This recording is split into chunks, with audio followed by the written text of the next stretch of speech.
Hi, Domenica here from Easy Sewing for Beginners. In this tutorial today I'll be showing you how to make these easy drawstring bags. This is one of those easy sewing projects which is perfect for beginners as it's fast, easy and very practical. You can make these bags in just about any size you want. They're great for storing makeup, stationery, you can use them as a little snack bag, you can make a mini size for holding coins and little trinkets, or you can make a bigger size which would be perfect for a library book bag or storing big items. Okay, let's get started. I'm using one piece of fabric measuring 20 inches by 8 inches or 50 centimeters by 21 centimeters, and you can change this depending on the size of the bag you would like to make. You'll need some ribbon or cord. This particular size needs approximately 40 inches or 1 meter, some thread and a sewing machine. I'm using the 12 stitch mini sewing machine, but any sewing machine will be fine for this project. I'm going to start by selecting a wide zigzag stitch to sew all the way around the edges of the fabric. This will help reduce the fraying inside your bag. Now I'm just holding the thread tails and just giving it a gentle pull just to make sure the sewing machine doesn't eat the fabric. Now you can skip this step if you don't mind the fraying and you want to save a bit of time as well. And repeat this step on all 4 edges. Here you can see how the zigzag stitch is stopping the fabric from fraying. So now take some time to snip all your thread tails and then we're ready for the next step. Next I'm going to fold the fabric in half with pretty sides or right sides of the fabric together, and the fold should be at the bottom. Then I'm going to grab my little ruler and measure 2.5 inches from the top of the fabric, and then I'm going to mark a 1 inch gap on both sides. Now I'm using my little sewing gauge ruler and a heat erasable Frixion texter. I use these all the time. I'll leave a link in the description box down below. Just placing a little X in those spaces to remind myself not to sew those spots. Next I'm going to sew down the edges of both sides of the bag, making sure I backstitch at the top and bottom, and before and after the 1 inch gap. I'll also be using a 3/8 of an inch seam allowance. I'm also placing a couple of pins on either side just to stop the fabric from moving around. Now I'm going to change to a straight stitch on the sewing machine.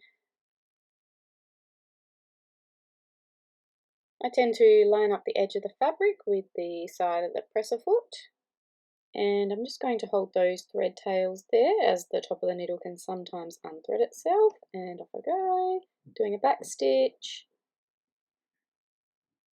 and then back stitch again at that 1 inch opening there.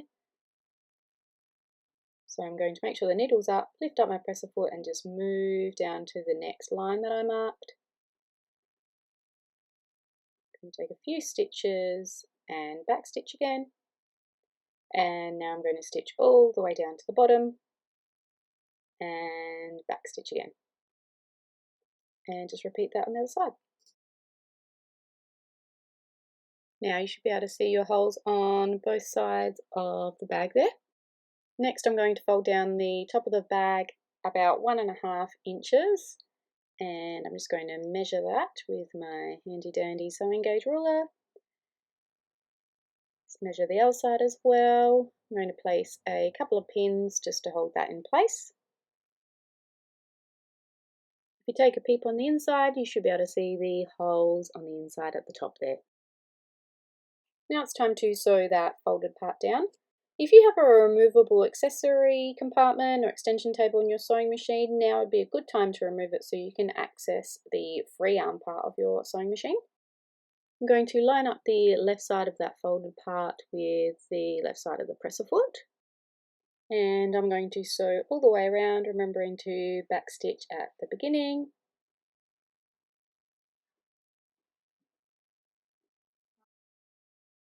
and backstitch at the end as well.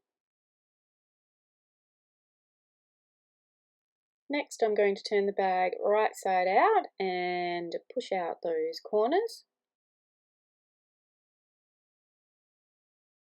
Now comes the drawstring part of the bag. So the ribbon needs to be double the width of the bag and then a little bit more for tying.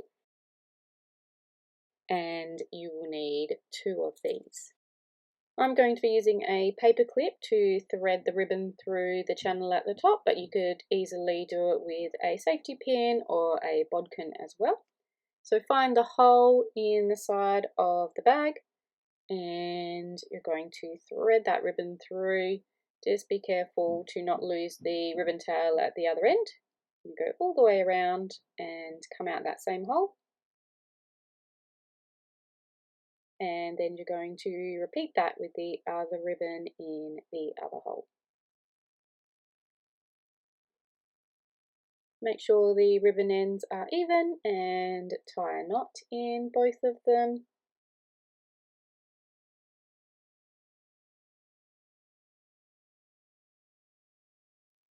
And there we have it, an easy drawstring bag. Look at that, fantastic.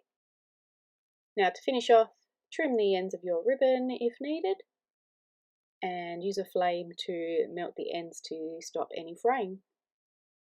I hope you found this tutorial useful. Let me know in the comments down below if you try this easy sewing project and let me know what you would use them for as well. Please like and subscribe if you haven't done so already, and happy sewing everyone. Bye!